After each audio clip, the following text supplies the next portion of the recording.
Nos acompaña la precandidata a la presidencia de la República, la doctora Susana Muhammad, a quien le damos la bienvenida aquí en la FM de RCN y queremos preguntarle algunas cosas, no solamente de lo que sería su aspiración a la presidencia de la República, sino también detalles de su vida. Pero pues obviamente quiero arrancar preguntándole Okay. acerca de qué le diría usted a los colombianos que estaban esperando ese cambio y que muchos de ellos han sentido la molestia de que ocurrió lo mismo que en gobiernos anteriores en materia, por ejemplo, de corrupción.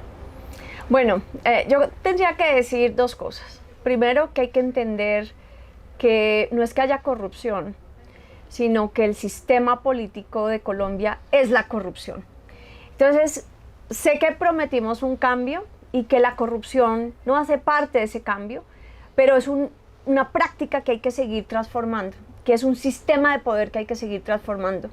Y que el presidente Petro ha buscado, y también el gobierno del cambio, luchar contra eso, pero se mantiene todavía enquistado en el Estado, y que es algo que el progresismo no puede renunciar. Y yo precisamente parte de mi salida del gobierno tuvo que ver con eso, y estoy aquí dispuesta a seguir luchando, no solo como precandidata, sino como miembro del Pacto Histórico y como ciudadana de Colombia, a que ese sistema político llamado corrupción se transforme de fondo. ¿Qué corregiría usted? ¿Qué cambiaría usted?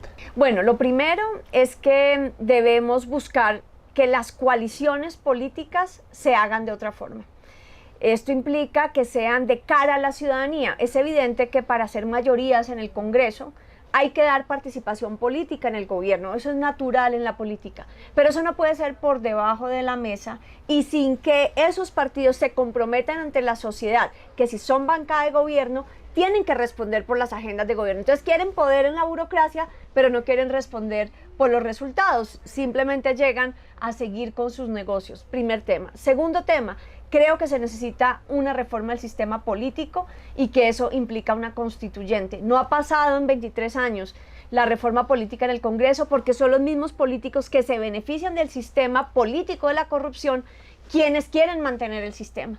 Hay que cambiar la ley de regalías porque está hecha precisamente para pequeñas coimas y proyectos que nunca se realizan. 16 billones de pesos se invirtieron en regalías que hoy no aparecen en los proyectos. Y también hay que transformar la ley 80 de contratación, porque se volvió un proceso en donde el Estado deja de poder participar y trabajar con otros actores como las economías populares, las mujeres, con los territorios, pero sí tiene que atravesarse a través de contratistas que la gente reconoce como operadores del gobierno, que terminan generando un poder político con coimas, con contratos, que termina erosionando el mismo propósito del Estado. Entonces ahí creo que hay 5 reformas estratégicas y obviamente un compromiso personal ético.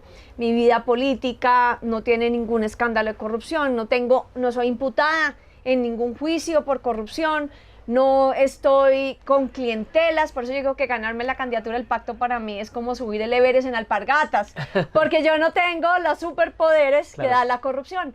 Yo lo que tengo es las alpargatas del pueblo y estoy apelando al pueblo para que podamos tener una candidata ambientalista, progresista y limpia como representante del Pacto Histórico. Doctora Muhammad, 2 aspectos importantes, la salud en Colombia, ¿cómo la manejaría? Y también las relaciones con Estados Unidos. Bueno, el sistema de salud en Colombia tiene que ser transformado. La crisis que estamos viendo no es el gobierno de Gustavo Petro, es la forma como el sistema ha acumulado unas situaciones de poco control, de corrupción, de pérdida de los recursos, de un negocio que han generado con la salud. El presidente Gustavo Petro lleva 2 años y medio buscando reformar ese sistema que causa la crisis que tenemos hoy y la oposición del negocio de la salud ha sido feroz. Así que hay que trabajar la reforma de la salud.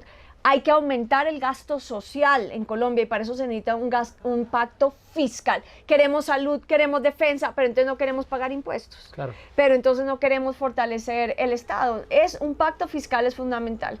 Tercero, hay que trabajar en que la reforma de la salud redunde en instituciones públicas transparentes.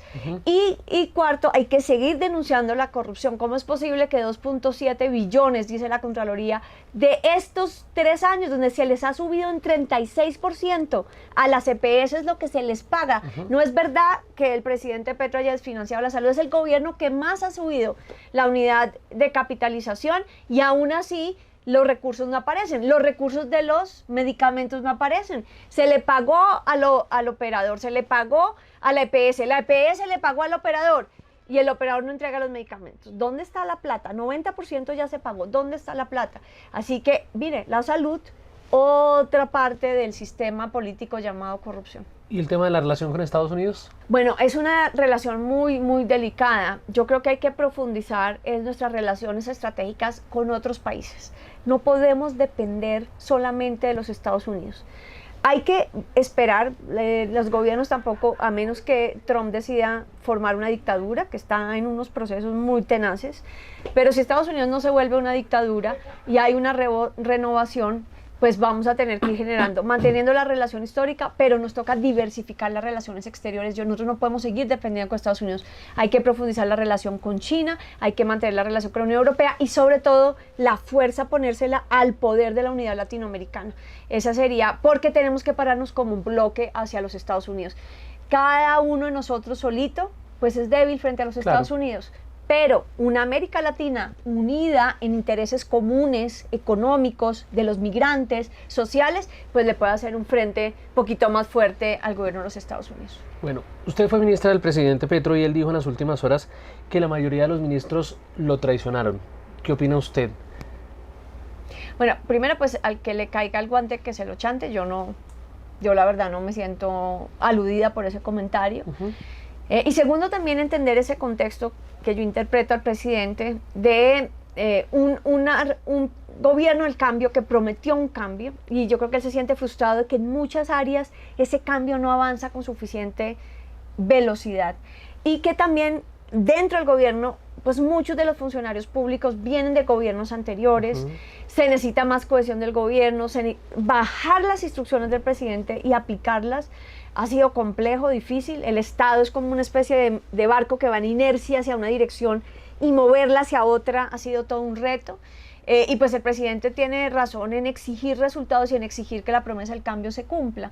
Él sabrá a quién se refiere cuando habla de traiciones. Bueno, tenemos un ministro como Leiva que claramente está tratando de hacer un golpe de Estado, entonces yo creo que eso sí es una alta traición, no solo al presidente, sino al país. Bueno, le quiero hacer otras preguntas que tienen que ver con usted, con su vida. ¿Cuál es su mayor cualidad y cuál es su mayor defecto? Yo creo que mi mayor cualidad es la serenidad y como la capacidad de discernir situaciones complejas y poderlas comunicar para que la gente se movilice. Mi mayor defecto, tal vez a veces soy demasiado rigurosa, entonces Estricta. eso me puede llevar, sí, a ser un poco rígida, y creo que la política es un baile un poquito más fluido que estoy aprendiendo a bailar, así que acompáñenme. Doctora Muhammad, ¿cuál es el último libro que leyó o el último libro que está leyendo? Uy, estoy leyendo 3 libros en paralelo. En este momento estoy leyendo un libro de un filósofo japonés que se llama... ¿Los acaba o los lee por pedazos y va uno y vuelve? Como que voy rotando de acuerdo al estado de ánimo y ahí voy terminando. Entonces se llama El capitalismo en la era del antropoceno, que habla de la crisis climática del capitalismo. Estoy leyendo otro libro de otro filósofo marxista que se llama El capitalismo. Y estaba leyendo hasta hace poco una novela de Roberto Burgos Cantor, cartagenero, que por fin terminé después de 3 años. Todo el gobierno ahí de a 2 páginas por noche. Bueno, le voy a pedir que me defina algunos de sus contendores con una o máximo con 2 palabras. Ajá. Claudia López. Camaleónica. Sergio Fajardo. Tibio y decente. Vicky Dávila. Aparecida en la política. Juan Daniel Oviedo. Técnico. Juan Manuel Galán. Herencia. Gustavo Bolívar. Creativo. Daniel Quintero.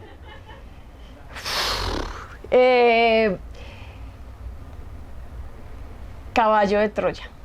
David Luna. Político tradicional. María Fernanda Cabal. Derecha, extrema. Y María José Pizarro. Compañera y memoria. Doctora Susana Muhammad, ¿cuándo fue la última vez que lloró? ¿Recuerda cuándo fue la última vez que lloró y por qué? Hijo de madre. No, sí, pues la de todo este guayabo dejar el gobierno. Sí. Si yo le pidiera que me definiera uno de los momentos más felices de su vida, ¿cuál sería? Hay tantos, hay muchos. Yo la verdad que vivo la felicidad como cosas muy cotidianas. Hay momentos que me levanto, abro la ventana, veo los cerros, veo el cielo de Bogotá, el sol y digo, gracias, soy feliz.